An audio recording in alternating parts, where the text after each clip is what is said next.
जिज्ञासु मित्रों, बहुत बहुत अभिनंदन है आप सभी का दिव्य सृजन में। प्रत्येक दिवस की भांति आज भी हम यहाँ पर लाइव चर्चा का कार्यक्रम शुरू कर रहे हैं और आज लाइव चर्चा का जो विषय है हठ प्रदीपिका ग्रंथ से गोमांस भक्षण का महारहस्य अर्थात मुद्राओं का रहस्य, जो तीसरा अध्याय है, जो तृतीय उपदेश है, जो तृतीय उपदेश है हठ प्रदीपिका का, वह मुद्राओं के विषय में, मुद्राओं के रहस्य के विषय में बताता है और उसी से संबंधित है यह विषय गोमांस भक्षण का भी विषय। ऐसी कौन सी मुद्रा है जिसमें गोमांस का भक्षण करना पड़े? चलिए विचार करते हैं और कौन सी मुद्रा के विषय में ऐसा कहा गया है, समझाया गया है, उसको भी हम थोड़ा समझने का प्रयास करते हैं। ठीक है, तो अब इस मुद्रा के विषय में, गोमांस भक्षण के विषय में क्या बातें लिखी गई हैं और मुद्राओं के विज्ञान को स्वामी स्वात्मा राम जी कैसे हमारे समक्ष प्रस्तुत करते हैं, इन सबको, इन सभी विषयों को हम आज समझने का प्रयास करेंगे। ठीक है, ये सभी विषय बहुत ही रहस्यमयी भी हैं और हमें कई प्रकार के रहस्य हमारे सामने प्रकट करती हैं। तो इनको समझने का जो प्रयास है वो एक एक करके किया जाएगा। आप जुड़े रहें, बने रहें अंत तक। अगर सारे रहस्यों को आप जानना चाहते हैं तो साथ में जुड़े रहें और बने रहें। और ये जितने भी कार्यक्रम चलाए जा रहे हैं, इसमें जितने भी आपको वीडियोस दी जा रही हैं, वह सब योग शिक्षा की तैयारी करने वाले जो विद्यार्थी हैं या परीक्षाओं की तैयारी करने वाले जो विद्यार्थी हैं, उन सब के लिए ही उपयोगी है। ठीक, तो तृतीय उपदेश कहाँ से प्रारंभ होता है, कौन सी चर्चा से प्रारंभ होता है, पहले उसको हम देखें। तो योगी स्वात्मा राम जी क्या कहते हैं? सशैल वन धात्रिणाम यथा धारो अहिनायकः सर्वेषाम योग तंत्राणाम तथा धारो ही कुंडली। जिस प्रकार सर्पों के स्वामी शेषनाग पर्वत वन सहित संपूर्ण पृथ्वी के आधार हैं, उसी प्रकार संपूर्ण योग तंत्रों का आधार कुंडली है। कुंडलिनी शक्ति है संपूर्ण योग तंत्र का आधार। योग तंत्र का, ये जितनी भी जो हठ योग है, वास्तव में योग तंत्र का विषय है। हठ योग को योग तंत्र कहते हैं। तंत्र विद्या के अंतर्गत आता है ये। तंत्र साधना के अंतर्गत हठ योग को गिना जाता है। क्यों? तंत्र कहने का मतलब है टेक्निक। इसमें बहुत सारे टेक्निक्स को यूज किया जाता है, बहुत सारे तरीके, बहुत सारे स्टाइल हैं जिसको फॉलो किया जाता है, जिसका प्रैक्टिस किया जाता है। आसन हैं, मुद्राएं हैं, बंद हैं, ठीक, धारणाएं हैं, तो बहुत सारे टेक्निक्स को यूज किया जाता है, इसलिए इसको योग तंत्र भी कहते हैं। तो योग तंत्र का जो मूल आधार है, उसकी चर्चा का, वह कुंडलिनी शक्ति ही है, वह कुंडली ही है। तो ऐसा यहाँ पर प्रथम श्लोक में वह कहते हैं। फिर आगे बढ़ते हुए इसी चर्चा को बढ़ाते हुए, सुप्ता गुरु प्रसादान तदा जागृत यदा जागृति कुंडली तदा सर्वाणि पद्मानि मिदन्ते ग्रंथयो अपि च। फिर गुरु के अनुग्रह से जब प्रसुप्त कुंडली जग जाती है, तब सभी पद्म, सभी चक्र, सभी ग्रंथियां स्वतः ही खुल जाती हैं। प्राणस्य शून्य पदवी तदा राजपथायते तदा चित्तम निरालंब तदा कालस्य वचनम। तब सुषुम्ना प्राण के लिए राजमार्ग के समान सुखदायी हो जाती है। जो सुषुम्ना नाड़ी है वह राजमार्ग के समान सुखदायी हो जाती है और वह तथा मृत्यु का भय भी दूर हो जाता है, क्योंकि योगी का संपूर्ण अनुभव ही बदल जाता है। इसीलिए यह सुषुम्ना कई नामों से कही गई है। यह सुषुम्ना कई नामों से जानी जाती है। कई नामों से, जैसे कि इसके कई पर्यायवाची शब्द हैं, इसके कई पर्यायवाची नाम है। कौन कौन से हैं आइए उसको देख लेते हैं। ठीक, कौन कौन से पर्यायवाची हैं? तो सुषुम्ना के पर्यायवाची, सुषुम्ना के पर्यायवाची हैं सुषुम्ना, शून्य पदवी, ब्रह्मरंध्र, महापथः, शमशान, सांभवी, मध्य मार्ग। तो शून्य पदवी सुषुम्ना, तो कहा कि सुषुम्ना के लिए विभिन्न पर्यायवाची शब्द है ये। ठीक, तो शून्य पदवी, इससे उस परम तत्व का बोध होता है जो वर्णनातीत है, जो भावातीत है, विचारातीत है, इसलिए उसको शून्य पदवी भी कहा जा रहा है। ब्रह्मरंध्र भी कहते हैं सुषुम्ना को।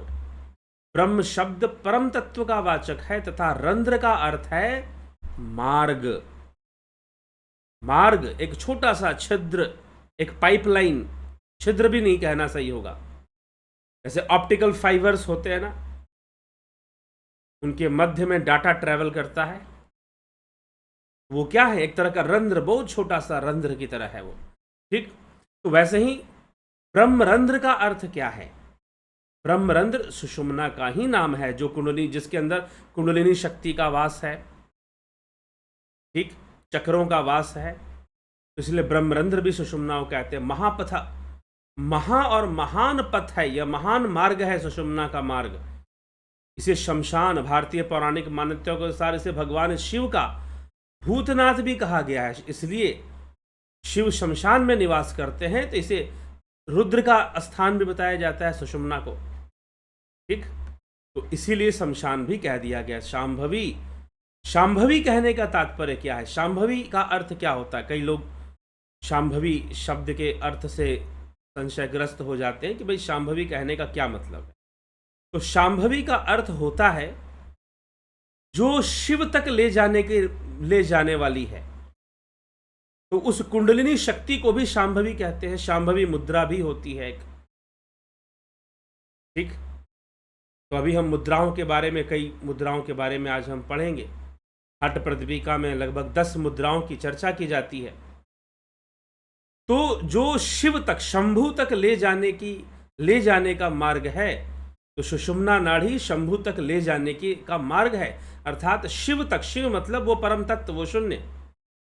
उपनिषदों में भी शिव को, रुद्र को उस ब्रह्म का पर्यायवाची माना गया है।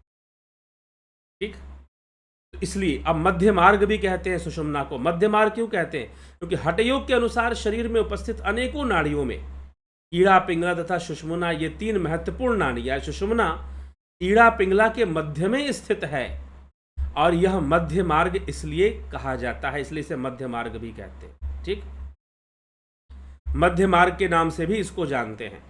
तो मध्य मार्ग क्योंकि यह बीच में स्थित है। दूसरा, मध्य मार्ग में प्राणों के प्रवेश के लिए, अर्थात सुषुम्ना नाड़ी में प्राणों के प्रवेश के लिए एक संयमित साधना करनी पड़ती है, एक मध्य मार्गी साधना करनी पड़ती है। मतलब ये नहीं कि जो खाना पीना छोड़ देगा तो उसको सफलता मिलेगी साधना के मार्ग पर, ऐसी कोई बात नहीं।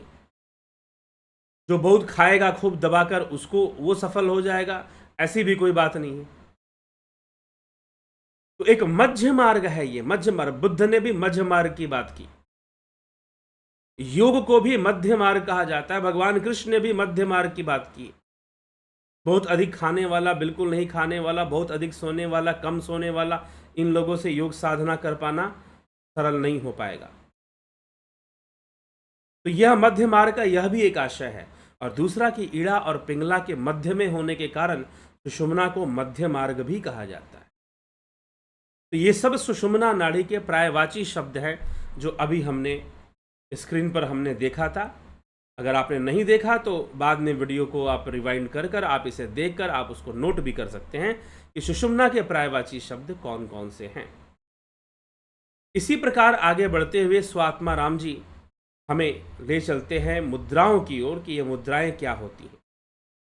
तस्मात् सर्वप्रतनेन प्रबोधयितु मिश्वरीम ब्रह्म द्वार मुखे सुप्ता मुद्राभ्यासम समाचरेत। अतएव सुषुम्ना के मूल स्थान में सोती हुई कुंडलिनी को जगाने के लिए पूर्ण प्रयास के साथ मुद्राओं का अभ्यास करना चाहिए। मुद्राओं का अभ्यास फिर कहते हैं महामुद्रा, महाबंधो, महावेदश्च खेचरी, उड़ियान मूल बंधस्ततो जालंधराभिद करणी विपरीताख्या वज्रोली शक्ति चालनम, ये मुद्राएं बताई गई हैं। ये मुद्राओं का यह नाम है। कौन सा? महामुद्रा, महाबंध, महावेद, खेचरी, उड़ियान, मूलबंध, जालंधर बंध, विपरीत करनी, वज्रोली और शक्ति चालन। इस श्लोक के अंदर यही बात तो लिखी गई है। तो ये 10 मुद्राएं हैं जो आदिनाथ द्वारा बताई गई हैं, स्वयं भगवान शिव द्वारा बताई गई हैं। ऐसी बात हठ प्रदीपिका में लिखा है। इदम ही मुद्रा दशकम जरामरण नाशनम आदिनाथ योदितम दिव्यमश्चय ऐश्वर्य प्रदायकम। दिव्यमश्चय, दिव्यम अष्ट ऐश्वर्य प्रदायकम, जो दिव्य है और अष्ट सिद्धि को प्रदान करने वाली है, अष्ट सिद्धि को प्रदान करने वाली है। वल्लभम सर्वसिद्धानाम दुर्लभम मरुतामपि। आदिनाथ द्वारा बताई गई यह 10 मुद्राएं जो बुढ़ापा और मृत्यु को दूर करने वाली 8 प्रकार के दिव्य ऐश्वर्यों को प्रदान करने वाली हैं, सभी सिद्धों के लिए प्रिय ये मुद्राएं देवताओं को भी दुर्लभ है। रत्न की पिटारी के समान इसे गुप्त रखना चाहिए तथा जिस प्रकार कुलांगना का संगम चर्चा का विषय नहीं होता, उसी प्रकार इन 10 मुद्राओं को भी चर्चा का विषय नहीं बनाना चाहिए। ठीक है, ये 10 मुद्राएं गुप्त रखने योग्य हैं, ये ऐसे ही चर्चा करने योग्य नहीं है।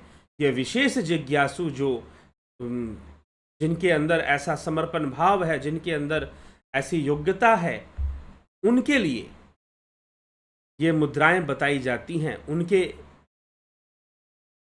उनके लिए इन मुद्राओं का वर्णन किया जाता है जो ऐसी साधना करना चाहते। तो ये 10 मुद्राएं कौन कौन सी हैं तो हमने तो देख लिया। अब इन 10 मुद्राओं से, ये 10 मुद्राएं हैं और इन 10 मुद्राओं की साधना से मृत्यु पर विजय होता है। इन 10 मुद्राओं की साधना से अष्ट सिद्धियां प्राप्त होती है। इस तरह की कई बातें यहां पर कही जा रही हैं। और इन 10 मुद्राओं को किन, अब अष्ट सिद्धियां, ये भी खैर नियम भी बताए गए हैं और सावधानियां भी बताई गई हैं बहुत तरह की। लेकिन ये जो 10 मुद्राएं हैं, इनसे अष्ट सिद्धियां कौन कौन सी होती हैं? अणिमा, गरिमा, महिमा, लघिमा, वशित्व, ईशत्व, प्राप्ति और प्राकाम्य। कभी दूसरे व्याख्यान में हम आपको 8 सिद्धियों का अर्थ बता देंगे कि 8 सिद्धियों का क्या मतलब है। अभी हम, क्योंकि 8 सिद्धियों का वर्णन हर जगह आता है। अष्ट सिद्धि आपको हमने शिव संहिता में भी देखा, अष्ट सिद्धि हठ प्रदीपिका में भी, हिरण संहिता में भी, पतंजलि योग सूत्र में भी आ जाएगा अष्ट सिद्धि। ठीक है, तो इसलिए हम इन अष्ट सिद्धियों की व्याख्या, एक एक की व्याख्या कि एक एक का क्या मतलब है अष्ट सिद्धि का, वो वर्णन बाद में कर देंगे। विशेष रूप से इसका वर्णन सबसे ज़्यादा सही पतंजलि योग सूत्र में होगा, क्योंकि सिद्धियों का विज्ञान वहाँ ज़्यादा सही तरीके से समझाया गया है। ठीक है, तो वहाँ पर हम इनका करेंगे। अभी हम देखेंगे कि महामुद्रा, महाबंध, महावेद, खेचरी, उड्डयन, मूलबंध, जालंधर बंध, विपरीत करनी, वज्रोली और शक्ति चालन, यह कौन कौन सी क्रियाएं हैं, अब हम इनको हम समझेंगे। तो महामुद्रा क्या चीज है? तो महामुद्रा एक क्रिया है जो कि महाक्लेश आदि दोष, इसकी जो क्रिया है, कैसे इसको प्रैक्टिस करना है, इसके लिए बेहतर होगा आप YouTube पर महामुद्रा पर खोजेंगे तो उसकी प्रैक्टिस मिल जाएगी। लेकिन इसके मिलने वाले लाभ या बहुत सारी चीज़ें उसमें नहीं बताई जाती हैं। तो महाक्लेश आदि का दोष नाश होता है, मृत्यु का भय खत्म होता है, पथ्य अपथ्य नहीं रहता। महामुद्रा करने के लिए कोई पथ्य, वो कुछ भी खा लें। जिन्होंने महामुद्रा को सिद्ध कर लिया है वो कुछ भी खा लें, उनको ज़्यादा फर्क नहीं पड़ता है।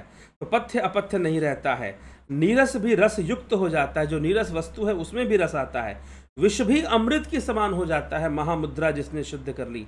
क्षय, कुष्ठ, गुदावर्त, गुल्म, अजीर्ण आदि यह रोग दूर होते हैं। पित्त विकार से होने वाले बहुत, और वायु विकार से होने वाले ये सारे रोग हैं। क्षय और कुष्ठ पित्त विकार से है, गुदावर्त भी पित्त है, वायु है, गुल्म, अजीर्ण, ये सारे दोष जो है महामुद्रा से नष्ट होते हैं। ठीक है, क्षय का अर्थ तपेदिक आदि बीमारियों से है। दूसरी मुद्रा है महाबंध मुद्रा, इन्हें महाबंध भी बोलते हैं। इसमें बंध भी है, आपको महाबंध है, मूल बंध है, जालंधर बंध है और उड़ियान बंध है। ये 4 प्रकार के बंध हैं इन मुद्राओं में, और 6 प्रकार की मुख्य मुद्राएं हैं। तो महाबंध तो पूरक कर जालंधर बंध को लगाकर फिर राजदत्त से जिह्वा बंद को लगवाए और मूल बंद भी इसमें महाबंद में लगा लेते हैं, साथ में जालंधर बंद और मूल बंद एक साथ सिद्धासन में बैठकर भी इसको किया जाता है। तो ऐसे भी इसकी क्रिया के विशेष रूप से आपको क्रिया बहुत प्रैक्टिकल चीज़ है, इसलिए मैं यहाँ पर बोलते हुए इसके क्रियाओं का, इसके टेक्निक को फॉलो कैसे करना है उसको मैं आपको यहाँ पर बहुत कुछ ज़्यादा देने वाला नहीं हूँ, ठीक है, क्योंकि वो अलग विषय हो जाता है, प्रैक्टिकल का विषय हो जाता है, वो डिमॉन्स्ट्रेशन के साथ देने वाली चीज़ हो जाती है, ठीक है। तो ये महाबंध, हाँ, जिन्होंने ध्यान योग कोर्स किया है, ध्यान योग कोर्स में महाबंध को बताया जाता है कपालभाति के साथ, ठीक। तो सभी नाड़ियों में प्राण के ऊर्ध्व गति को, यह प्राण की ऊर्ध्व गति को करता है, रोकता है और महान सिद्धि प्रदान करता है। कालपाश नामक बंधन को दूर करता है, त्रिवेणी संगम करवाता है, अर्थात त्रिवेणी संगम कहने का मतलब, त्रिवेणी संगम क्या है, ईड़ा, पिंगला, सुषमना, इन तीनों को ही त्रिवेणी संगम कहा गया है। तो इनका मिलन करवाता है, अर्थात ज्ञान करवाता है और कुंडलिनी जागरण करवाता है, सुषुम्ना में प्राण का प्रवेश करवाता है, मन केदार में लगता है, भ्रकुटी में लगता है। महावेद मुद्रा, महावेद मुद्रा के बारे में कहा गया है, जैसे रूपवती नारी पुरुष बिना फलहीन है, वैसे ही महामुद्रा तथा महाबंध महावेद के बिना फलहीन है। अर्थात महावेद, महामुद्रा किया, महाबंध किया और महावेद नहीं किया तो आपको विशेष कोई फल मिलने वाला नहीं है। तो यह महान सिद्धि प्राप्ति कराने वाला, वृद्धावस्था को दूर करने वाला, बालों का झड़ना पकना रोकने वाला और वैपद्न कंपन को पैदा करने वाला है ये, और यह गोपनीय भी है। तो यह जरा मृत्यु का नाश करता है, अणिमा आदि सिद्धियों को विकसित करता है, पुण्य प्राप्ति और पाप का नाश करता है। तो इसको हमें प्रत्येक याम एक बार करना चाहिए, ठीक है। इनको दिनों में प्रत्येक याम जो है, मतलब कि पूरे दिन भर में 8 बार, 8 याम होते हैं ना, 8 याम 3-3 घंटे के 8 याम होते हैं, तो 8 बार करना चाहिए। अब है खेचरी मुद्रा, महावेद के बाद खेचरी मुद्रा। अब एक बात आप अच्छे से जान ले कि खेचरी मुद्रा जो है, खेचरी मुद्रा के विषय में जो कहा गया है, यह खेचरी मुद्रा ही है, इसको सर्वश्रेष्ठ मुद्रा माना गया। हठ प्रदीपिका के अनुसार यह सर्वश्रेष्ठ मुद्रा माना गया है। यहाँ तक कि दूसरे अध्याय में भी खेचरी मुद्रा की महिमा को लिख दिया गया है कि इस आसनों में सर्वश्रेष्ठ आसन है सिद्धासन, और मुद्राओं में सर्वश्रेष्ठ मुद्रा है खेचरी मुद्रा। और इस खेचरी मुद्रा के लिए ही यहाँ पर गोमांस भक्षण की चर्चा की गई है। तो खेचरी मुद्रा के लिए गोमांस भक्षण की चर्चा की गई है। तो गोमांस भक्षण की चर्चा खेचरी के लिए क्यों कही है कि जिस साधक का, ध्यान से सुनिए, हठ प्रदीपिका कहती है कि जिस साधक का शरीर प्रतिदिन सोम श्राव से भरा रहता है, उसको तक्षक सर्प के काटने पर भी विष का असर नहीं होगा, अगर उस साधक का शरीर सोम श्राव से भरा हुआ हो, तो अर्थात अमृत से भरा हुआ हो। अमृत कैसे मिलेगा? तो खेचरी मुद्रा से मिलेगा। जिस प्रकार लकड़ी रहने से अग्नि तथा तेल और बाती रहने से दीपक नहीं बुझता है, उसी प्रकार सोम श्राव से पूर्ण साधक के शरीर को आत्मा नहीं छोड़ती है। प्रतिदिन गोमांस का भक्षण करने वाले अमर वारुणी का पान करते हैं और वही कुलीन माने जाते हैं, वही योगी माने जाते हैं। इससे अन्य सभी कुल घातक हैं। जो गोमांस का भक्षण नहीं करते वो कुल का घात करने वाले हैं, वह कुल घातक लोग हैं, ठीक। तो यहां पर लिखा गया है गोमांसम भक्षे नित्यम पिबेद मरवारुणिनम कुलीनम तमहम मन्ने इतरे कुल घातका, कि गोमांस का भक्षण करने वाले ही अमृत का पान कर पाते हैं और वही कुलीन और महायोगी कहलाते हैं, और अन्य तो कुल घातक हैं जो इस गोमांस का भक्षण नहीं करते हैं। गो शब्दे नोदिता जिह्वा तत्प्रवेश हितालुनि गोमांस भक्षणम तथा महापातक नाशनम। गोमांस भक्षणम ततु महापातक नाशनम, अर्थात यह गोमांस का भक्षण संपूर्ण पापों का नाश करने वाला है। लेकिन यहाँ पर अच्छे से समझ लेना चाहिए कि गो शब्दे नोदिता जिह्वा तत्प्रवेश हितालुनि, अर्थात गो शब्द का अर्थ जिह्वा है और यह जिह्वा की विशेष अवस्था है, यह जिह्वा की विशेष आकृति है तालु कुहर में जिह्वा का प्रवेश है। तो इस प्रकार से यह क्रिया कैसे करना है, अभी मैंने बहुत एक परिचय दिया, लेकिन इस क्रिया को वास्तव में कैसे करना चाहिए, खेचरी मुद्रा को कैसे लगाना चाहिए, यदि आप जानना चाहते हैं तो ध्यान योग का कोर्स ज्वाइन कीजिए। ध्यान योग के कोर्स में खेचरी मुद्रा का अभ्यास करवाया जाता है और उससे संबंधित सारी बातें, प्रैक्टिकली जो बातें हैं वो बताई जाती हैं। ठीक है, अभी तो हम शास्त्र अनुसार सुन रहे हैं कि खेचरी मुद्रा को ही, यहाँ पर गो शब्द का अर्थ है जिह्वा, गो का अर्थ होता है इंद्रियां भी होता है गो का अर्थ। गोस्वामी तुलसीदास जी ने लिखा है, गो गोचर जहां लग मन जाई सो सब माया जानहु भाई। गो गोचर जहां जहां गाय जाती है, जी नहीं, गाय के लिए नहीं कहा गया, इंद्रियों के लिए कहा गया। इंद्रियों को गोचर मतलब जहां इंद्रियां जा सकती हैं, जिसको इंद्रियां अनुभव कर सकती हैं। आरती करते हुए कहते ना, तुम हो एक अगोचर सबके प्राणपति, किस विधि मिलूं तुमको मैं कुमति। तुम हो एक अगोचर सबके प्राणपति।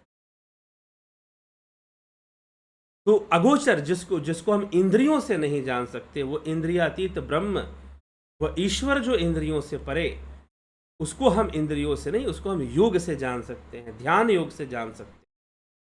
ठीक, तो इसलिए कहा गया, अगोचर कहा गया है। तो यहां पर गो शब्द का अर्थ क्या है, यहां पर गो शब्द का अर्थ जिह्वा है।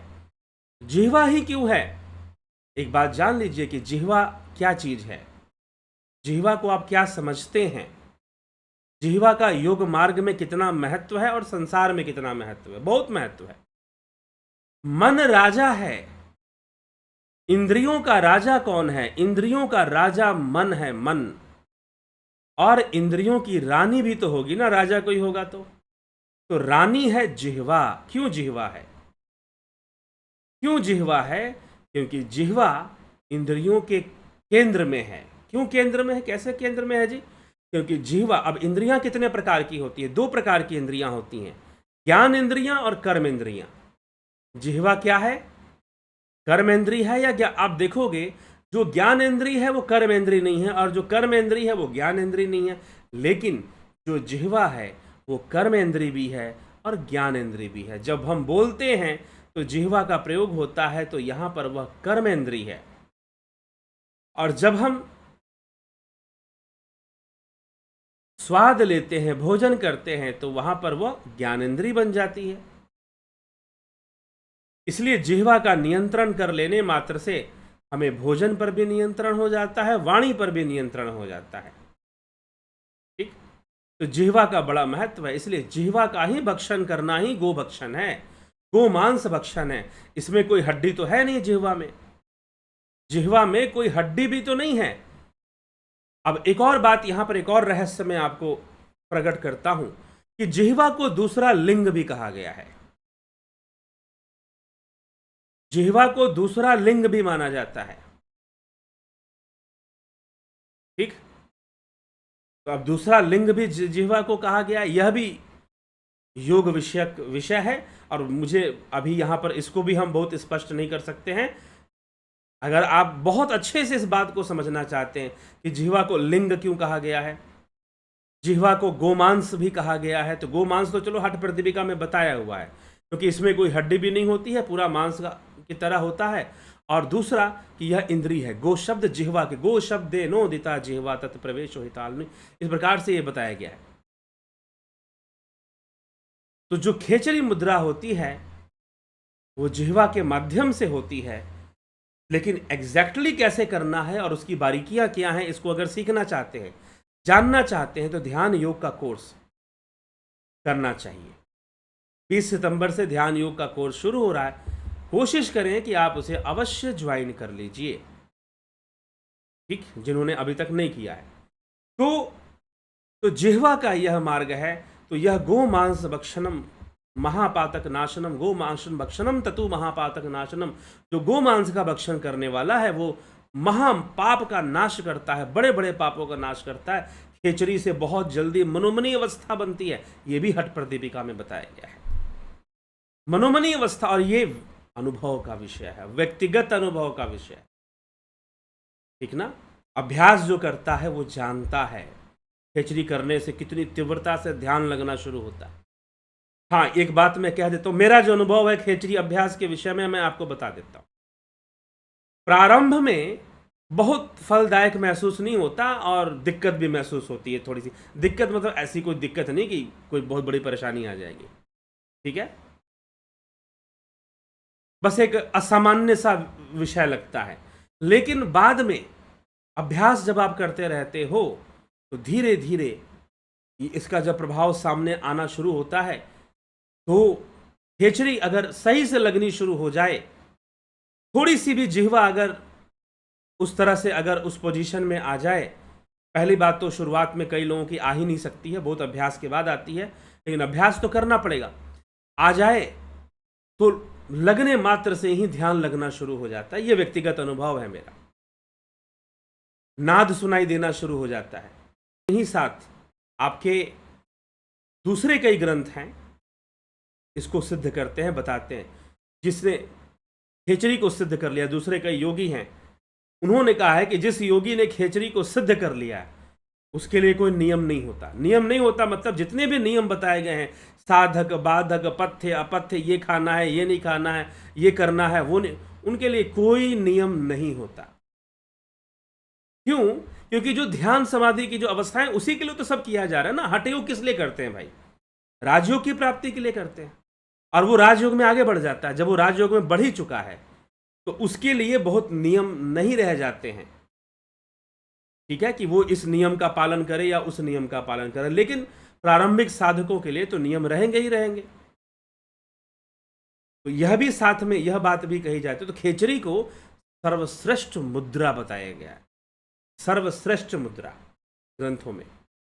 इससे बड़ी कोई दूसरी मुद्रा नहीं बताई गई है। लेकिन खेचरी की तरह कई मुद्राएं आपको घृण्य संहिता में और मिलती हैं।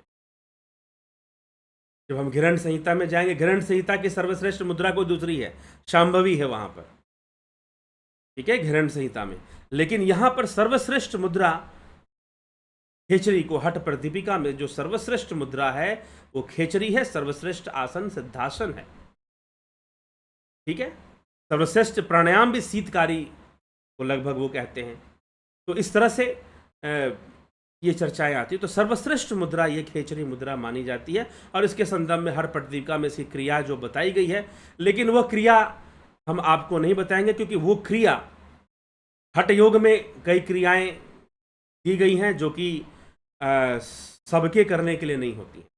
दूसरे ग्रंथों में भी खेचरी मुद्रा को सिखाया जाता है, वहां पर कुछ अलग ढंग से भी बताया जाता है। इसीलिए मैंने कहा कि हठ प्रदीपिका में जो विधि खेचरी की बताई गई है, मैं वहां पर यहाँ पर वो प्रस्तुत नहीं करूंगा, क्योंकि तो पहले ही ये लिखा गया है कि भाई ये गुप्त क्रियाएं हैं, इनको ऐसे ही प्रकट करने की चीजें नहीं है। सब जो अत्यंत जिज्ञासु साधक है, मेहनत करने के लिए जो तैयार है, उनको ये सब चीजें बताई जाती हैं। तो ध्यान योग कोर्स ज्वाइन कीजिए, खेचरी की संपूर्ण सटीक विधि आपको वहां पर बताई जाएगी। और ये मत सोचिएगा कि थोड़ा सा कुछ आप जान लेंगे तो वो खेचरी हो जाएगा, जी नहीं, इसके आगे पीछे बहुत सारी चीजें होती हैं, ठीक। तो यह भी आप विचार कर लें, और तभी खेचरी की अभ्यास करना चाहिए, नहीं तो ऐसे नहीं करना चाहिए, ठीक है। तो चलिए, तो खेचरी मुद्रा का अभ्यास करना चाहिए। सर्वश्रेष्ठ मुद्रा, इसे हठ प्रदीपिका ग्रंथ में इसे सर्वश्रेष्ठ मुद्रा के नाम से इसे घोषित किया गया है। और इसी को कहा गया है गोमांस भक्षण। यहां गो शब्द का अर्थ जिह्वा है। अब एक और बात यहां पर हमें स्पष्ट होती है। क्या स्पष्ट होती है? कि बहुत सारे लोग बहुत तरह की बातें करते हैं कि शास्त्रों में गोमांस खाने की बात लिखी हुई है, शास्त्रों में घोड़े को मारने की बात लिखी गई है। जी हाँ, पशु बलि की बात आती है, काम में कर्म सिद्धांत में आती है। वो कोई आज्ञा नहीं है, इंस्ट्रक्शन नहीं है। इसीलिए तो वेदों को आप समझो, वेद आपको ऑर्डर नहीं देते हैं। जैसे कि बाकी जो संप्रदाय हैं, उनके जो होली बुक्स हैं वो ऑर्डर करते हैं कि तुमको ऐसे जीना है, ऐसे रहना है, ऐसे करना है। लेकिन जो वेद है वो ऑर्डर नहीं देते, वो नॉलेज देते। वेद शब्द का अर्थ है जानना, विद धातु से बना है। विद मतलब जानो, विदित मतलब जान लेना। आप इन विषयों को जानिए, आप अच्छों को भी जानिए, बुरा को भी जानिए। तो काम्य कर्म सिद्धांत में, क्योंकि वो कामना के वशीभूत की जाती है, तो उसमें संभव है कि कामनाओं के वशीभूत एक व्यक्ति गलतियां करे और वो ऐसे क्रियाओं के पीछे पड़ जाए जो उसे नहीं, तो उसे निषिद्ध कर्म हो सकता है। और जब उसे निषिद्ध कर्म होगा तो उसे चाहिए, क्या चाहिए उसे चाहिए कि वह निषिद्ध कर्म के बदले में प्रायश्चित कर ले। उसे प्रायश्चित के मार्ग पे फिर चलना चाहिए। अगर उसे काम्य कर्म करते हुए निषिद्ध हो गया तो यहां पर कहीं पर जहां पर अगर आपको बात ऐसी आती है तो ये समझ लीजिएगा, इसका मतलब यह नहीं, लेकिन हमने वेदों को पढ़ा नहीं, हमने शास्त्रों को पढ़ा नहीं, अब कोई भी कुछ भी आ जाएगा, कोई मलिक जाकिर नायक कुछ ऐसे आ जाएगा, बोल देगा कि भाई यहां वेदों में तो, और आप उसको श्लोक पढ़ के सुना देगा, आपको लगेगा अरे ये तो वेदों में लिखा हुआ है। तो काम्य कर्म सिद्धांत के अंदर ये सब बातें आ जाती है, पशु बलि चीजों की बातें। अब आते हैं गोमांस या अश्व मांस, घोड़े का मांस। अश्व का अर्थ होता है इंद्रियां। अश्व का अर्थ भी होता है इंद्रियां, ठीक है। और अश्व का अर्थ इंद्रियां होती है, गो का अर्थ भी इंद्रियां होती हैं। अश्व का अर्थ रश्मियां भी होती हैं, अश्व का अर्थ रश्मियां भी होती हैं। घोड़े के लिए भी अश्व शब्द का प्रयोग करते हैं। घोड़े के लिए एक और शब्द का प्रयोग करते हैं, अर्व। अर्व, वैसे अर्व एक राजा भी हुए थे, अर्व एक राजा भी हुए थे। उन्हीं के नाम पर अरवस्थान एक देश था जिसको आज आप लोग अरब बोलते हैं, अरब देश आप बोलते हैं, ठीक है। तो अरब पहले से बोला जाता है, लेकिन अरब संस्कृत शब्द का है। तो अरब घोड़े को भी बोलते हैं, अश्व भी घोड़े को बोलते हैं, लेकिन अश्व का अर्थ इंद्रियां भी होता है। और अश्व का अर्थ रश्मियां भी, सूर्य की जो किरणें आ रही हैं उससे भी अश्व का अर्थ निकलता है। तो इसी तरह गो का अर्थ गाय नहीं है, गो का अर्थ है इंद्रियां। रामचरितमानस पढ़ते हैं तो वहां साफ मिल जाता है, गो का अर्थ है इंद्रियां। और गो का अर्थ है, यहां पर हठ प्रदीपिका में साफ स्वात्मा राम जी लिख देते, गो शब्दे नोदिता जिह्वा तत्प्रवेश हितालनी। गो शब्द का अर्थ ही है जिह्वा, यहां जीव को। और क्योंकि ये इंद्रियों की रानी है, यह कर्मेंद्री भी है और यह ज्ञानेंद्री भी है, इसलिए बड़ा महत्वपूर्ण है। इसलिए वाणी का प्रयोग सोच समझ के करना चाहिए, भोजन भी सोच समझ के ही करना चाहिए, स्वादु बनकर नहीं करना चाहिए, ठीक है। तो यह सब होता है इंद्रियों का दम। खेचरी मुद्रा से इंद्रियों का दमन होता है, क्योंकि उनकी रानी का दमन होगा तो वो कहां बेचारे बचेंगे। खेचरी मुद्रा से इंद्रियों का दमन होता है। खेचरी मुद्रा से बहुत शीघ्रता से मनोमनी अवस्था बनती है। मनोमनी मतलब आप इंद्रियातीत अवस्था में चले जाते हैं, ठीक। एकाग्र मन, बिल्कुल एकाग्र, फोकस्ड माइंड हो जाता है, एकाग्रता का आनंद, एक ही भाव हो जाता है। मनोमनी अवस्था का मतलब पिछले अध्याय में उन्मनी और मनोमनी अवस्था की चर्चा हुई है हठ प्रदीपिका में से। तो इस प्रकार से खेचरी मुद्रा का महिमा गान बहुत किया गया है हठ प्रदीपिका के अंतर्गत, ठीक। तो यह हमें विचार करना है। तो ये कौन कौन सी मुद्राएं हैं? महामुद्रा, महाबंद, महावेद, खेचरी, ठीक। खेचरी जिसको हम अभी समझने का प्रयास कर रहे हैं, खेचरी मुद्रा को, ठीक है। तो ये खेचरी मुद्रा की चर्चा थी। अब हम आगे बढ़ते हैं। खेचरी मुद्रा के बाद कौन सी मुद्रा है जी? उड़ियान बंद है। खेचरी मुद्रा के बाद उड़ियान बंद है। तो उड़ियान बंद खेचरी मुद्रा के सिद्धियां प्राप्त होती हैं। कर्म में निष्काम कर्म योग होता है, खेचरी मुद्रा से निष्काम कर्म योग होता है, क्योंकि उसे दोष नहीं लगता है तो वो कर्म करता है। खेचरी मुद्रा सोम रस का पान हो जाता है, ठीक। गोमांस भक्षण होता है, गोमांस भक्षण होता है खेचरी मुद्रा से। गो का अर्थ जिह्वा है। यहां तक लिखा गया है कि साधक पर शस्त्र का प्रभाव नहीं होता है, साधक पर विष का प्रभाव नहीं होता है। विष का प्रभाव भी साधक पर नहीं होता है खेचरी मुद्रा करने वाले के लिए, ठीक। एकमात्र बीज है प्रणव, एकमात्र बीज है। हठ प्रदीपिका में कहा गया है एकमात्र बीज है प्रणव। बीज मंत्र लोग ढूंढते हैं ना, तो प्रणव ही सबसे बड़ा बीज मंत्र है। एकमात्र बीज मंत्र है प्रणव, एकमात्र बीज मंत्र है प्रणव ही सबसे बड़ा बीज मंत्र है। हठ प्रदीपिका ग्रंथ ये कहता है। और खेचरी ही सबसे बड़ी मुद्रा है, या फिर एकमात्र मुद्रा है खेचरी। ठीक,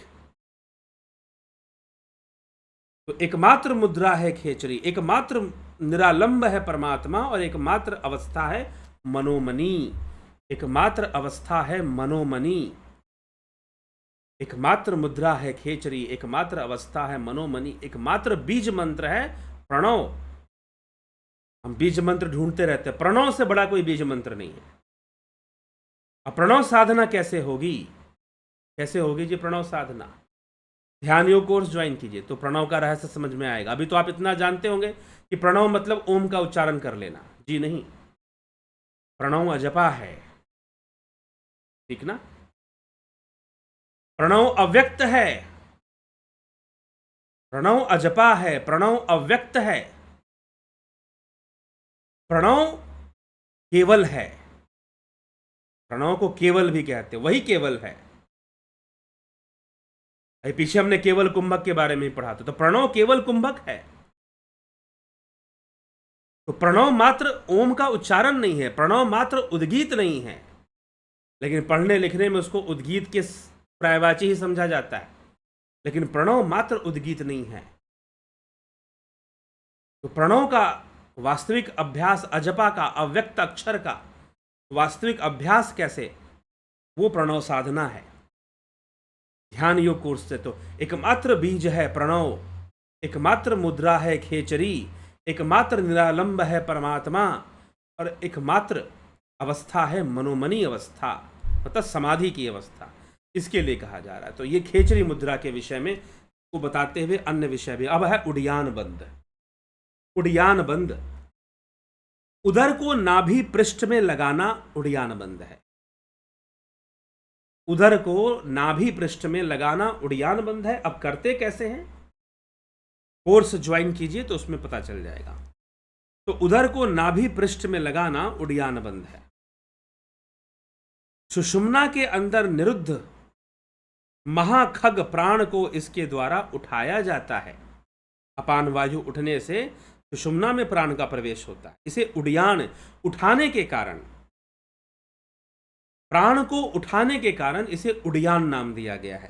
ठीक, मृत्यु रूपी हाथी के लिए सिंह के समान है। वृद्ध भी युवक के समान हो जाता है उड़ियान का अभ्यास करने वाला, मृत्यु पर विजय होता है। ठीक, यह उड़ियान का रहस्य बताया गया। फिर मूलबंद, मूलबंद एड़ी से सिवनी को दबाकर योनि का अकुंचन कर अपान को ऊपर खींचना। यह मूलबंद प्राण, अपान तथा नाद बिंदु की एकता होती है। मलमूत्र की अल्पता होती है। वृद्ध भी युवा समान हो जाता है। जठराग्नि प्रज्वलित हो जाती है। कुंडलिनी शक्ति जागृत होती है, ब्रह्म नाड़ी में प्रविष्ट हो जाती है मूल बंद के अभ्यास से। अब है जालंधर बंद। मध्य चक्र, कंठ को संकुचित कर कर जालंधर बंद होता है। कंठ संबंधी और विशुद्ध चक्र संबंधी समस्त रोगों का नाश होता है। सोम श्राव को जठराग्नि में गिरकर भस्म होने से रोकता है। वायु का प्रकोप नहीं होता। ठीक, अब है विपरीत करनी। नाभि ऊपर तालु नीचे करना, सूर्य मंडल ऊपर सोम मंडल नीचे, अर्थात मूलाधार ऊपर और सहस्रार नीचे। सहस्रार तो सिर में है, मूलाधार तो नीचे जंघाओं की ओर है। तो मूलाधार तो उत्सर्जन द्वार और प्रजनन इंद्रियों के बीच में है, तो उसको ऊपर करना, मतलब कि लगभग सर्वांग आसन जैसी क्रिया। ठीक है, और इसके साथ खेचरी किया जाता है, ध्यान रखिएगा। सर्वांग आसन जैसी है, लेकिन वज्र, इसे विपरीत करनी में खेचरी किया जाता है साथ में। खेचरी करते हुए विपरीत करनी करने से बहुत लाभ मिलता है। ठीक, तो ये सारे लाभ प्राप्त होते हैं विपरीत करने से। नाभि पर तालु नीचे कर कर जठराग्नि बहुत बढ़ जाती है, जठराग्नि अधिक बढ़ जाती है। 6 मास में भी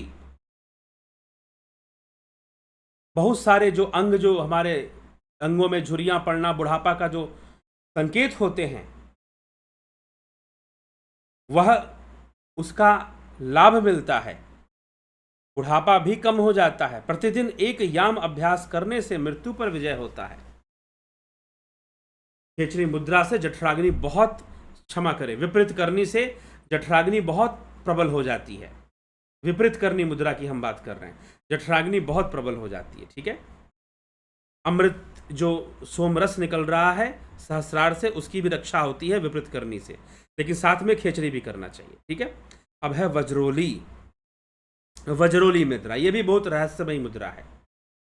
इसके कई वेरिएशन बताए गए हैं, स्त्री के लिए, पुरुष के लिए।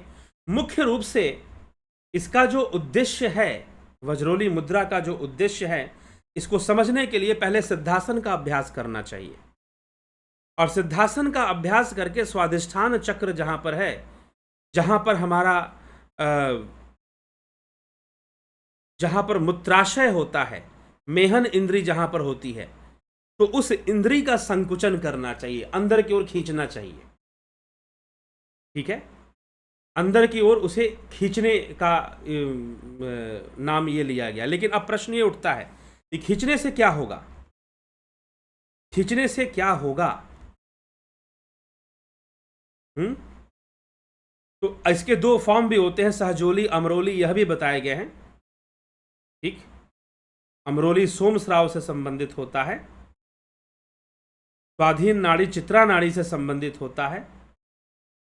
तो सहजोली करने का जो तरीका है वो कठिन तरीके हैं थोड़े से जरूर, लेकिन वो सबके लिए नहीं है। जो साधारण रूप से जो वज्रोली क्रिया है वो यही है कि आप सिद्धासन लगाकर बैठ जाइए और उसका संकुचन कीजिए।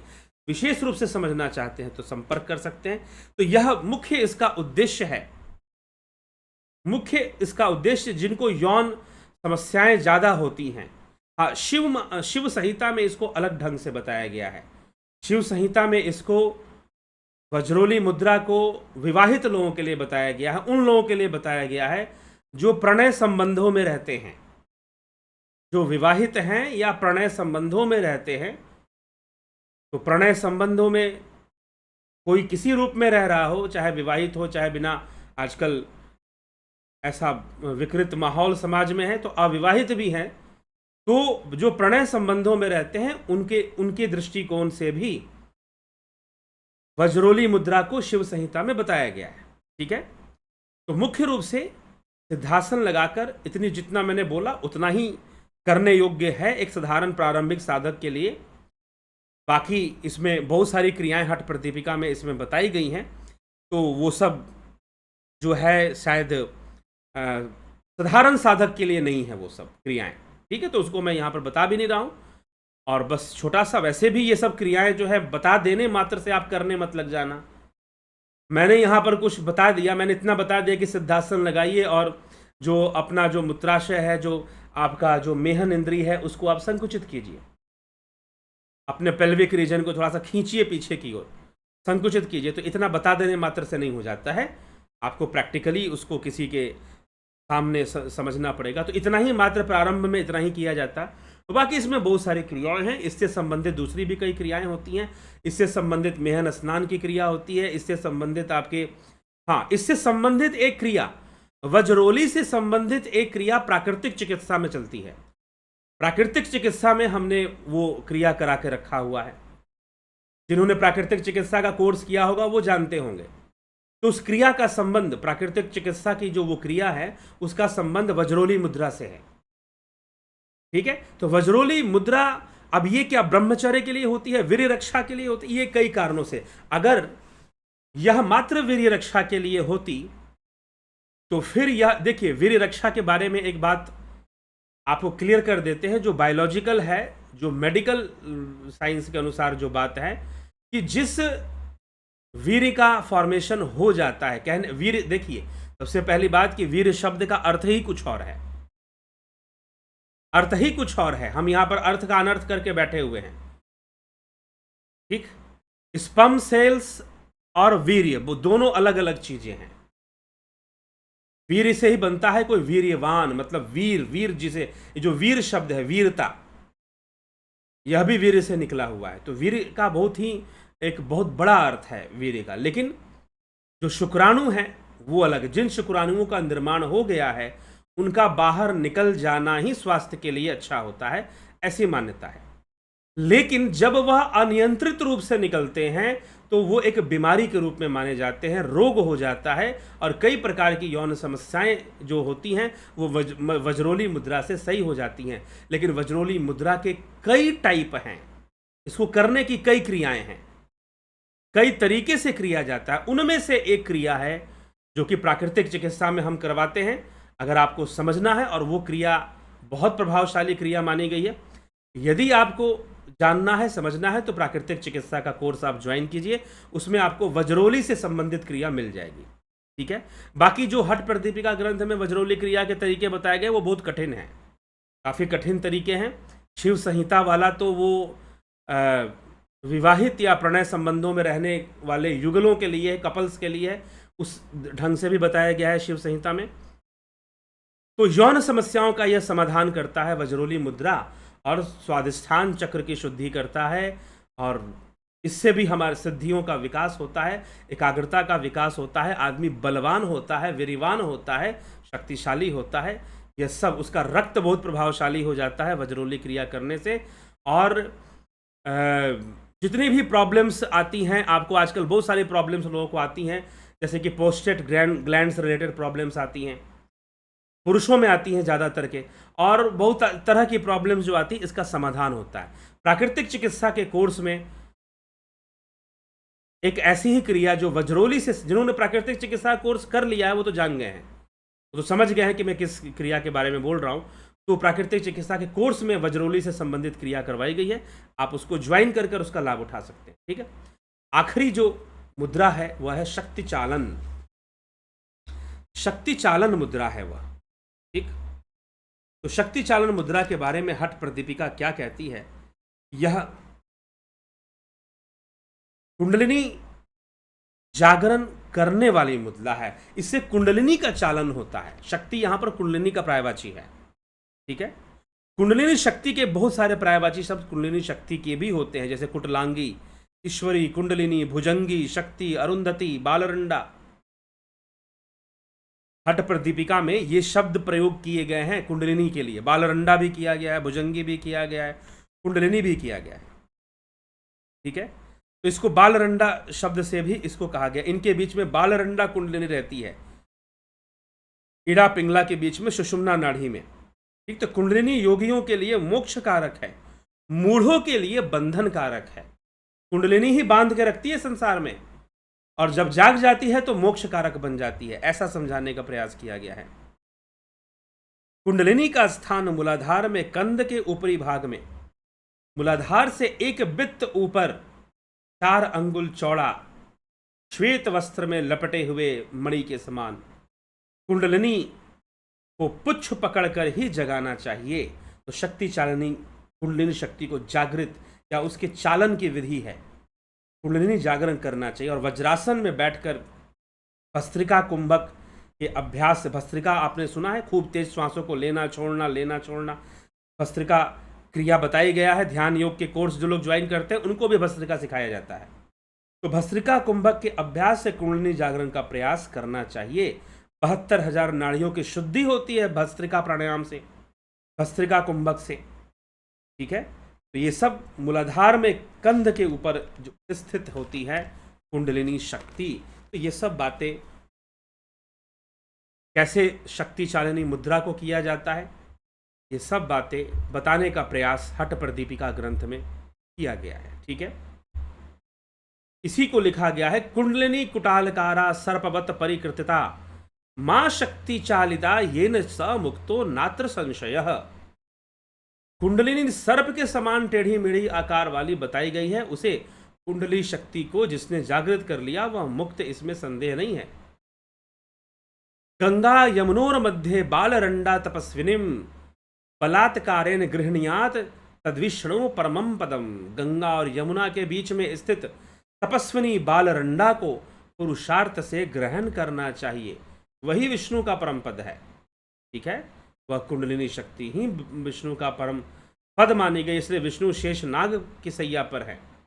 ठीक है, ईड़ा भगवती गंगा पिंगला यमुना नदी ईड़ा पिंगलोर मध्य बालरंडा च कुंडली। क्या कहा है? ईड़ा भगवती गंगा पिंगला यमुना नदी ईड़ा पिंगलोर मध्य बालरंडा च कुंडली। ठीक है, कि ये बालरंडा के नाम से प्रसिद्ध यह कुंडली शक्ति ही है। ईड़ा भगवती गंगा है, पिंगला यमुना नदी है, और इसके बीच में स्थित बालरंडा कुंडली। अब बालरंडा का मतलब है तपस्विनी। तपस्विनी कहा गया है कि वह आज्ञा चक्र स्थित शिव से वियुक्त होकर योनि मंडल में विहार अवस्था में पड़ी हुई रहती है और पुनर्मिलन के लिए तपस्या कर रही है कि उसका पुनर्मिलन शिव से हो जाए, आज्ञा चक्र स्थित रुद्र से हो जाए, आज्ञा चक्र में जो रुद्रदेव का वास है उससे उसका मिलन हो जाए, उस कुंडलिनी शक्ति का। ठीक, उस सोती हुई सर्पनी को पूंछ पकड़कर जगाना चाहिए। पुच्छे प्रगृह्य भुजंगी, यहां भुजंगी कहा जा रहा है, कुंडलिनी शक्ति को भुजंगी कहा जा रहा है इस श्लोक में। पुच्छे प्रगृह्य भुजंगी सुप्ताद मुद बोधये चताम निद्राम विहाय सा शक्ति रूर्ध्व मुत्तिष्ठते हठात। कि इस सोती हुई सर्पनी को पूंछ पकड़कर जगाना चाहिए, इससे वो शक्ति निद्रा छोड़कर एकाएक ऊपर की ओर उठती है। मतलब इसका मुंह मत पकड़ो, पूंछ पकड़ो, आज्ञा चक्र से इसको जगाओ, आज्ञा चक्र से ही इसको जगाओ, ये उठ खड़ी हो जाएगी धीरे धीरे। अवस्थिता चैव फनावती सा पात्र प्रातश्च सायं प्रहरार्ध मात्रमं प्रपूर्य सूर्यात परिधान युक्त्या प्रगृह्य नित्यम परिचालनीया। अर्थात इसका भी कुछ अर्थ है अवस्था के विषय में। मूलाधार में स्थित उस कुंडलिनी को प्रातः सायं आधार प्रहर 3 घंटे तक सूर्य नाड़ी से पूरक करके युक्तिपूर्वक पकड़कर प्रतिदिन चलाना चाहिए। ठीक, पिंगला नाड़ी से आप पहले पूरक करिए और फिर उसको छोड़िए, भस्त्रिका की तरह आप चलाएं कि इसको चलाना चाहिए। और वैसे भी ध्यान करने से ये उठना शुरू होती है। तो इसकी अवस्था को भी हमने देख लिया कि किस प्रकार से, कहाँ पर कुंडलिनी शक्ति मूलाधार से किस प्रकार से यह स्थित है और कैसे इस शक्ति चालिनी का अभ्यास करें। वज्रासन में बैठकर करें, भस्त्रिका प्राणायाम के साथ, भस्त्रिका कुंभक के साथ करें, तो यह कुंडलिनी का चालन यहाँ पर होता है। फिर कुंडलिनी शक्ति का चालन होता है। ठीक, तो यह विधि क्रिया भी इस प्रकार से बताएगी। लेकिन ये विधियाँ ऐसे पढ़ लेने या बोल देने से नहीं हो जाता है।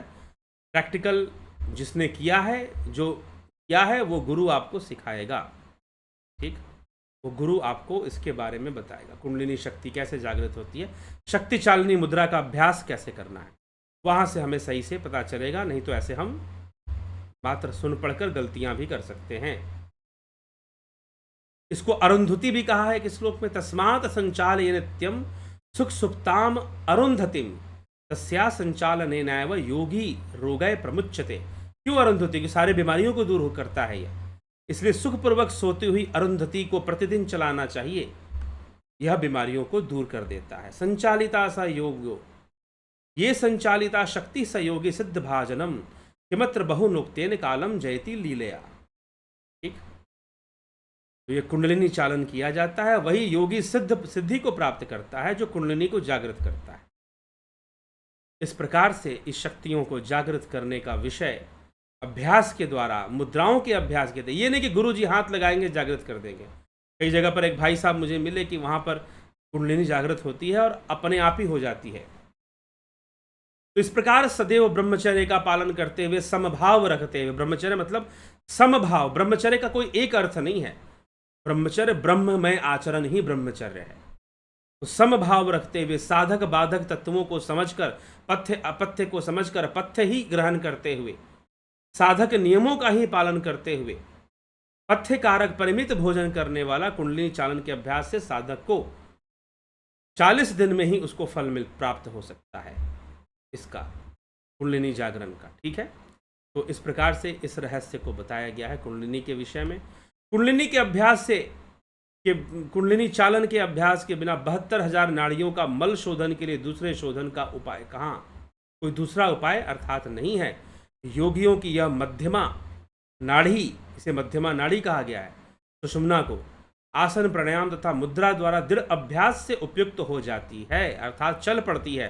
सुषुम्ना चल पड़ती है अगर मुद्राओं का दृढ़ अभ्यास किया जाए तो। इसी प्रकार से राजयोग की प्राप्ति हो जाती है। राजयोगम बिना पृथ्वी, राजयोगम बिना विना निशा, राजयोगम बिना मुद्रा वित्रापि न शोभते। जैसे राजा के बिना पृथ्वी नहीं शोभती, चंद्रमा के बिना रात्रि तथा राज चिन्ह के बिना मुद्रा, वैसे ही समाधि के बिना आसन नहीं शोभता। समाधि के बिना कुंभक तथा समाधि के बिना शांभवी, वज्रोली आदि मुद्राएं विविध प्रकार के रहने पर भी निरर्थक हैं। सबसे रहस्यमयी बात, आज के व्याख्यान में सबसे रहस्यमयी बात यही है। आज के व्याख्यान में सबसे रहस्यमय ये बात यही है कि जैसे बिना राजा के राज्य की शोभा नहीं है, वैसे ही बिना राजा के राज्य की शोभा नहीं होती है। बिना राजा के पृथ्वी, चंद्रमा के बिना रात्रि की शोभा नहीं होती है। और राज चिन्हों के बिना मुद्राओं का महत्व नहीं होता है। मुद्रा मतलब यहां पर ये वाले मुद्रा की बात नहीं की जा रही है। यहां पर मुद्रा मतलब करेंसी। करेंसी को भी तो मुद्रा बोलते हैं ना। मुद्रा दर कितना है, क्या रेट चल रहा है, ये सब हम पता करते हैं कि नहीं, करेंसी। यहां पर जैसे कि बिना राज चिन्ह लगे हुए मुद्राएं शोभित नहीं होती, बिना राजा के राज्य शोभित नहीं होता, वैसे ही ये सारी मुद्राएं निरर्थक है बिना समाधि के। और बिना राजयोग के हठयोग शोभित नहीं होता। तो सिर्फ हठयोग करने से काम नहीं चलेगा, आपको राजयोग के ओर बढ़ना है। हठयोग इसलिए नहीं करना है कि आपको प्रदर्शन करना है और बीमारियों को दूर करना है, जी नहीं। हठयोग का उद्देश्य है राजयोग की प्राप्ति। और यदि आप राजयोग की प्राप्ति नहीं करते तो हठयोग भी निरर्थक है, व्यर्थ हैं। ये साफ साफ लिखा जा रहा है हठ प्रदीपिका में। यदि आप राजयोग की प्राप्ति ना करें तो हठयोग भी निरर्थक के समान हो जाते हैं, यह मुद्राएं भी निरर्थक के समान हो जाती हैं। ऐसा विचार रखना चाहिए, ऐसी बात समझनी चाहिए। तो इस प्रकार से यहाँ पर ऐसी चर्चाएं करते हुए स्वात्मा राम जी इस अध्याय को समाप्त करते हैं। ठीक, तो यह अध्याय, तृतीय अध्याय मुद्रा और बंध के विषय में खिचड़ी और इन्हीं का रहस्य इसमें बताया गया है। दूसरी कोई चर्चा इसमें नहीं है। और कुछ रहस्य और बताए गए जिसकी हमने चर्चा कर ली। और कल फिर हम चौथे अध्याय नादा अनुसंधान पे चर्चा करेंगे। चतुर्थ अध्याय जो है बहुत बड़ा अध्याय भी है, हो सकता है कि 2 व्याख्यान में हो, नहीं तो कोशिश किया जाएगा एक व्याख्यान में ही उसके सार को रखा जाएगा। तो नादा अनुसंधान आखिरी अध्याय है, आखिरी विषय है हठ प्रदीपिका ग्रंथ का, जो कि राजयोग से संबंधित है। तो ये 3 अध्याय, प्रथम उपदेश, दूसरा उपदेश, तृतीय। प्रथम उपदेश में हमने आसन देखा, पथ्य अपथ्य साधक बाधक देखा। दूसरे अध्याय में हमने क्या क्या देखा, षटकर्म देखा और कुंभक देखा। षटकर्म और कुंभक यही 2 विषय हैं दूसरे अध्याय में। तीसरे अध्याय में हमने क्या देखा, मुद्राएं देखी और बंध देखा। और थोड़ी थोड़ी सुषुम्ना नाड़ी की चर्चा है, उसका प्रायवाची बताया हुआ है। और फिर हम चौथे अध्याय में नादा अनुसंधान की 4 अवस्थाएं बताई गई हैं, उसको हम देखेंगे, उसको हम समझने का प्रयास करेंगे। तो चलिए इसी के साथ विराम देंगे। और जो कोर्सेज हैं, ध्यान योग कोर्स 20 सितंबर से शुरू हो रहा है और प्राकृतिक चिकित्सा का भी कोर्स 20 सितंबर से शुरू हो रहा है। ज्वाइन करने के लिए आप 9661802459 पर संपर्क कर सारी जानकारी, इनसे संबंधित सारी जानकारी को आप प्राप्त कर सकते हैं। ठीक है, ध्यान योग के लिए भी, प्राकृतिक चिकित्सा के लिए। चलिए आगे बढ़ें। तो देखें, नरसा राम जी, बहुत अभिनंदन है आपका। नवजोत नाथ जी, राकेश मराठे, अवधेश कुमार, जितेंद्र साहू, राजू पाल, सुजाता देसाई, राम निवास, मीना, बिमला शाह, बंधु दफ, स्मिता सावंत, विनोद के, सूद जी, सविता नायक जी, विजय बाला, उषा श्रीवास्तव, संतोष गुप्ता, श्वेता राय सिन्हा, रविशंकर चौहान, पंकज सोनी, शिखर शर्मा, काशीनाथ जी, बहुत अभिनंदन है। बहुत अच्छा व्याख्यान चल रहा है। सनातन धर्म की जय हो। जी हाँ, जय हो। विक्रम सिंह जी, माधुरी कोले जी, बीकू कुचाड़िया, अपूर्व विश्वकर्मा, राम बिलास जी, विनीता अग्रवाल जी, बहुत अभिनंदन। अशोक गोयल, रतन सिंह, विंदेश्वरी मिश्रा, कन्हाई कुमार, हरीश डंगवाल, वासु राजपूत, आशा रानी, भास्कर जोशी, घनश्याम सरोदे, सतीश कुमार, राकेश चंद्र शर्मा। काफ़ी खोजबीन करने के बाद समाधान नहीं मिला, कृपया आप जिज्ञासा शांत करें। एक समय में कितनी मुद्राएं की जा सकती हैं, जैसे वायु मुद्रा, शून्य मुद्रा, सूर्य पृथ्वी मुद्रा आदि एक दिन में कर सकते हैं? यहाँ तो मुद्राओं की बात बताई जा रही है, आप करिए। बिल्कुल की जा सकती है। हाँ, आप ये वायु मुद्रा, शून्य मुद्रा, आप ये कहीं और से ले आ रहे हैं। आज जो मुद्राएं बताई गई हैं उनका अभ्यास कीजिए। किसने रोका है आपको? ये तो प्रश्न ही नहीं बनता है आप कितने कर सकते हैं। ठीक है, यहां पर चर्चा करते हुए सारी बातें स्पष्ट की जा रही है। मुद्राएं भी निरर्थक हैं यदि राजयोग ना हो तो। ठीक है, तो मुद्राओं का उद्देश्य है एक एक करके एक एक मुद्रा कीजिए। अब जो है खेचरी मुद्रा है, 24 घंटा कर सकते हैं, करना चाहें तो आप। तो इसलिए यह विचार करने योग्य बात है। पहले आप मुद्रा विज्ञान को समझ जाएंगे। जिस दिन आप समझ जाएंगे मुद्रा विज्ञान किस प्रकार से योग शास्त्र में समझाया हुआ है, उस दिन इसका उत्तर मिल जाएगा। क्योंकि योग शास्त्र में इसको समय भी दिया गया है कि किस समय करना है। 8 याम होते हैं, 8 याम में एक एक बार कर सकते हैं कुछ मुद्राओं को, और कुछ मुद्राओं को बस प्रातः काल ही करना होता है। तो ये कोई संशय का विषय नहीं है। ये अज्ञानता में हम ऐसा कह सकते हैं, जब हम जान जाएंगे तो ऐसा प्रश्न नहीं बनता है। धन्यवाद भारत, शिवम भट्ट, विष्णु चंद्र मौर्य, लखेंद्र राम, देवांग ओबराय, श्वेता कुमारी, ब्रह्मा जी। 1 घंटे ध्यान के बाद कंठ सूखने से ठीक है। मनीष जादव, प्रथमेश जी, देवांग ओबराय,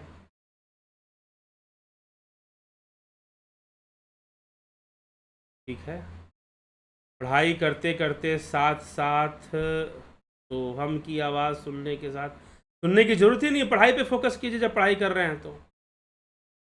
ठीक, हाँ, पढ़ाई करते हुए आप खेचरी आदि का अभ्यास कर सकते हैं।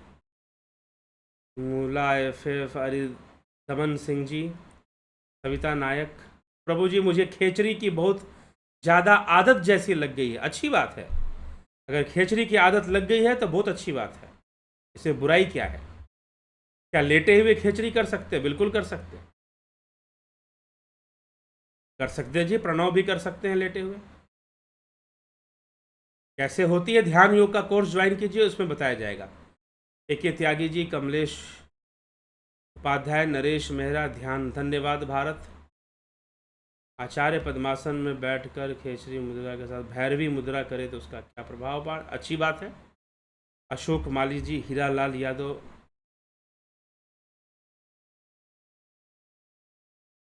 कुंभक में पूरक रेचक के साथ आंतरिक, हाँ दोनों करे तो अच्छी बात है। अमन कक्कर, पांडुरंग वराले, ब्रह्मा जी, लगता है कि हमेशा नशे में ही हम रहें। ठीक है, हमेशा मत रहिए। अर्जन भाई चौहान, व्यक्तिगत विषयों को आप मत, आपके जो व्यक्तिगत विषय हैं, व्यक्तिगत अभ्यास के प्रश्न हैं, हाँ अनुभव आप बता सकते हैं कि हाँ हम ऐसा अनुभव करते हैं, लेकिन जो व्यक्तिगत प्रश्न हैं वो अगर गंभीरता से उसका उत्तर चाहते हैं तो व्यक्तिगत ही पूछेंगे, तभी वो प्रश्नों का उत्तर प्राप्त होगा। चलिए, इसी के साथ हम विराम देते हैं। कल फिर मिलते हैं लाइव चर्चा में आगे के अध्याय के साथ। जुड़े रहें, बने रहें, लाभ उठाते रहें। बहुत बहुत आभार आप सभी का। ओम तत्सत।